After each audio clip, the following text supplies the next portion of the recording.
So எல்லாருக்கும் வணக்கம். So நாங்கள் வந்து தமிழ்நாடோட first customised market research agency. So இதோட நோக்கம் என்னன்னா, ஸோ இங்கே இருக்க ஸ்டார்ட் அப்னால ஃபுல் மார்க்கெட்டிங்னா என்னன்னு அவங்களால அண்டர்ஸ்டாண்ட் பண்ணிக்க முடியாதனால நான் நிறையா வந்து அப்ராட் பிராண்ட்ஸ் கூட ஒர்க் பண்ணியிருக்கேன். ஸோ அவங்களோட இது எப்படின்னா, ஸ்ட்ராட்டஜிக்கு ஒரு டீம் இருப்பாங்க, அதுக்கப்புறம் கண்டென்ட் ரைட்டிங்க்கு ஒருத்தங்க இருப்பாங்க, ஆர்என்டி டிபார்ட்மெண்ட்டுன்னு ஒருத்தங்க இருப்பாங்க. ஸோ அதுக்கப்புறம் தான் அவங்க மார்க்கெட்டிங் ஸ்டார்ட் பண்ணுவாங்க. பட் இங்கே இருக்க நிறைய ஸ்டார்ட் அப் பிராண்ட்ஸ் வந்துட்டு அந்த மாதிரி ஒரு ஸ்பெண்டிங் கெப்பாசிட்டி இல்லாதனால அவங்களால அஃபோர்டபுளும் பண்ண முடியாதனால ஸோ அந்த ஒரு பர்டிகுலர் ஒரு பிளாட்ஃபார்மை வந்து ஸ்டுடியோ ஃபோர்ஜ் வந்து இன்ட்ரடியூஸ் பண்ணணும்னு நினைச்சோம். ஸோ இந்த மீட் வந்து பார்த்தீங்கன்னா இந்த லாஸ்ட் 6 மந்த்தில் வந்துட்டு வி ஹாவ் அரௌண்ட் 1500 கிளைண்ட்ஸ் வந்து நாங்கள் ஒர்க் பண்ணியிருக்கோம். ஸோ இதில் எல்லாமே ஸ்டார்ட் அப்ஸ். ஸோ அவங்க எல்லாத்துக்குமே வந்து ஒரு அஃபோர்டபுளாக மார்க்கெட் ரிசர்ச் கொடுக்கணுங்கிறது தான் எங்கள் கம்பெனியோட நோக்கம். இங்கே வந்திருக்கவங்க எல்லாமே எங்களோட கிளைண்ட்ஸ், அவங்களோட எக்ஸ்பீரியன்ஸை இங்கே ஷேர் பண்ணணுங்கிறதுக்காக இன்வைட் பண்ணிக்கிறோம். தேங்க்யூ. எல்லாருக்கும் வணக்கம். நார்மலா ஸ்டார்ட் அப் கல்ச்சர்ல வந்து ஒரு சின்ன சேலஞ்ச் இருக்கு. என்ன சேலஞ்ச் அப்படின்னு பாத்தீங்கன்னா, எண்டு கஸ்டமருக்கு என்ன தேவை, மார்க்கெட் என்ன டிமாண்ட் பண்ணுது அப்படிங்கிற ஒரு தெளிவுரை நிறைய பேர்கிட்ட இருக்கிறது இல்லை, குறிப்பா புதுசா பிசினஸ் ஸ்டார்ட் பண்றவங்க கிட்ட.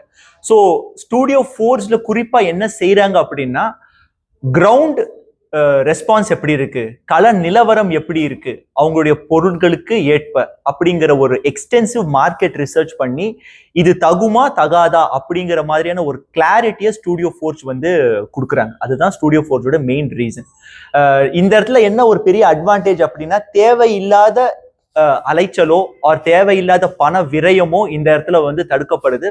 நிறைய நேரத்துல ஒரு ப்ராடக்ட் சக்சஸ் ஆகும் அப்படிங்கிற மாதிரி நினைச்சு ஸ்டார்ட் பண்ணுவாங்க, பட் மேக்சிமம் அது வந்து ஃபெயிலியர் ஆயிரும்.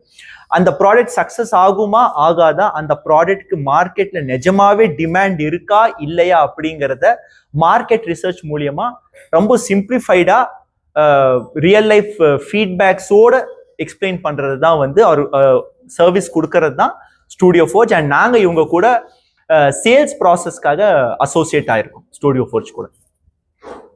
So will start and new இந்த இதுக்கப்புறம் ஒரு நியூ பிளான் ஒன்று ஸ்டார்ட் பண்ணியிருக்கோம். It's kind of the retention marketing.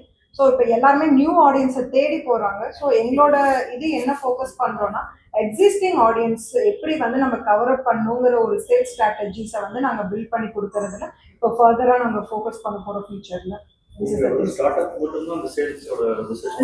இதுல வந்து என்டையர் திங்ஸா வந்துட்டு இப்போ சென்னை சில்க்ஸ் எடுத்துக்கோங்க. சென்னை சில்க்ஸ் கோபீஸ் இவங்களுக்கு ஒரு 10 lakh கஸ்டமர்ஸ் இருக்காங்க. பட் ஆனா அவங்க இப்பயும் நியூ ஆடியன்ஸை தேடி போறாங்களே தவிர அந்த 10 lakh கஸ்டமர்ஸை எப்படி அப்செல் பண்ணணும், திருப்பி எங்க கடைக்கு எப்படி கூட்டிட்டு வரணுங்கிறதுல வந்து அவங்களோட மார்க்கெட்டிங் ஃபோக்கஸ் வந்து கொஞ்சம் கம்மியா இருக்கு. ஸோ அதை எப்படி வந்து டெக்னாலஜி, இப்போ நிறைய ஏஐ டெக்னாலஜிஸ் வந்துருக்கு, அதை யூட்டிலைஸ் பண்ணி எப்படி அவங்க ரிட்டென்ஷன் எடுக்கலாம் அப்படிங்கிறதுல வந்து